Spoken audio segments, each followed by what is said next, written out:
I've forgotten how many times I've opened this exact box on camera, but it's just because that's where I keep all of my bolt action stuff in between projects.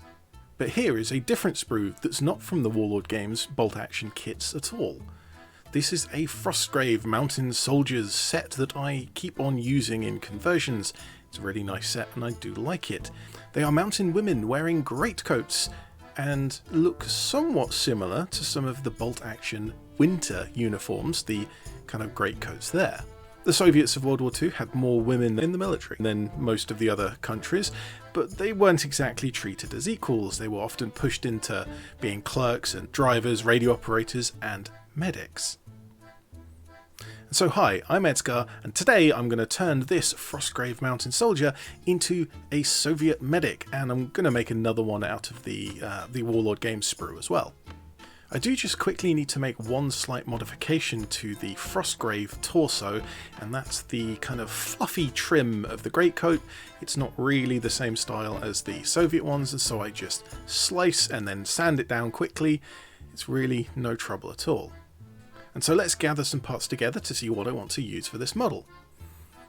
And I have another video coming on the bolt action kits where I lament about all of the spare parts that you get with plastic model kits. Now it's really cool that they come with all these options, but you never end up using all of them and you have spare parts left over. And so I challenged myself to use everything from each of the sprues from the bolt action kits, and I've nearly managed that. I've done every part from the summer sprue, every part from the winter sprue, and nearly every part from the separate weapon sprue that comes with both sets. The only bits I have left over are these pistols. Now sure, in the real world medics aren't supposed to carry weapons at all, but many did for self-defense. And in the rules of the game, even if they do have weapons, they're not allowed to shoot them, they're only allowed to use them in self-defense if they get charged, so I'm not 100% sure if this is historically accurate, but it somewhat makes sense. And as a fun aside, I actually have a toy Tokarev pistol that matches these model ones. It's a little bit broken, but sometimes it's kind of cool to have a full-size version of a model kit part. We often don't get to see the same part in miniature as in full size because a lot of the time we're using science fiction or high fantasy stuff that doesn't have a real counterpart.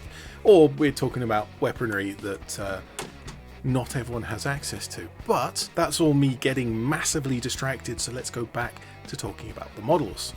And I did do a quick little bit of research for these models in the form of like 2 minutes on Google image search, and I found the following information. A lot of the pictures showed a Red Cross armband, and that can simply be painted on. I don't think I have to sculpt or model that in any way. Very commonly in the pictures there is a medic's bag, so I'll need to find something that suits for that.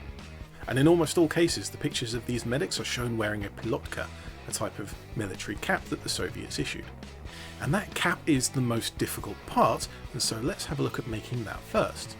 For the male model it's actually really simple because the Soviet kits come with pilotka wearing heads, but the Frostgrave models don't, and so I'm going to have to do a little bit of a conversion.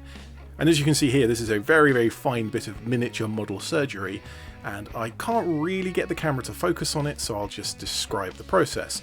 And it's pretty simple. I cut off one of the pilotka caps from Soviet head, and I cut off the top from one of the Frostgrave heads, and I glued them together. And it didn't quite go on perfectly. There's a little bit of glue squeeze out that I might be able to paint up to look like hair. And the cap is a little bit wonky, but I think that actually adds to the effect. The male winter model got arms from the winter sprue, as you might expect, but the Frostgrave arms seem a little too thin and a little short, so I've scrounged up some of the arms from the summer Soviet set, which actually work quite well. And as you can see, I've put some pouches on here, and these are also from the Soviet kits.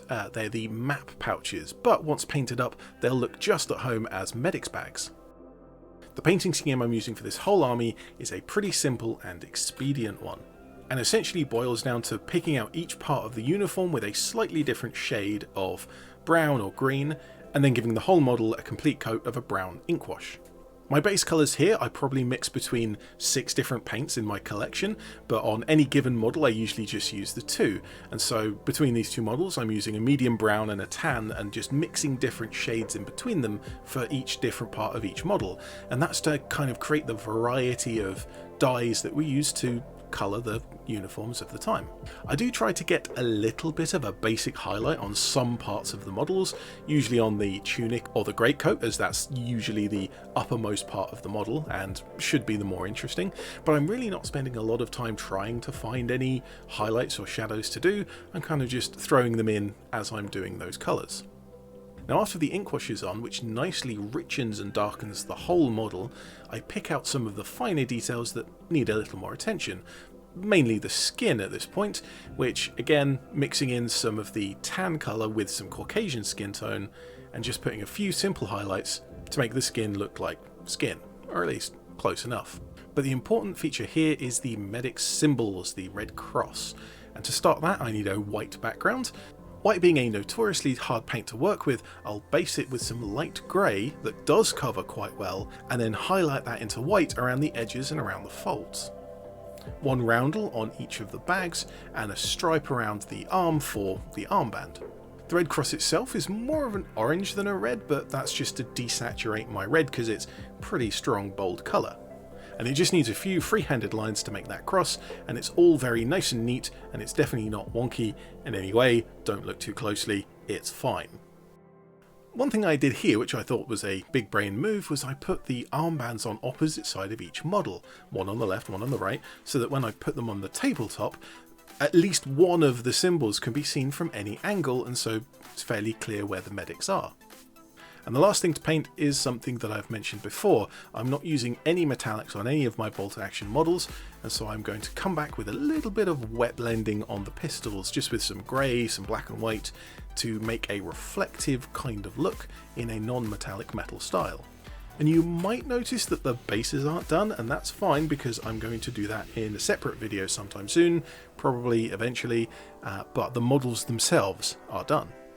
Hyper quick projects this, both building the two models and painting both of the models, took a grand total of 2 hours, and it's going to take longer for me to edit the video than to actually make the models in this case. So if you enjoyed the video or you want to ask any questions about this, do pop past the comment section down below, and feel free to share this video with anyone who you think needs some encouragement about painting simple quick models rather than spending 5 to 10 hours on every single one of an army, because while it is nice to paint a really nicely finely detailed model and take your time over it, if you're just wanting an army for gaming, a little bit of expediency might be more appropriate. And that's coming from someone who likes painting. I really enjoy painting a nice model and having it come out well, but when I'm painting gaming pieces, like tiddlywinks with delusions of grandeur, it doesn't need to take that long. And so with these two models painted well enough for the tabletop, I'm just left to say that I'm ED-SKaR, always will be, and thank you very much for watching.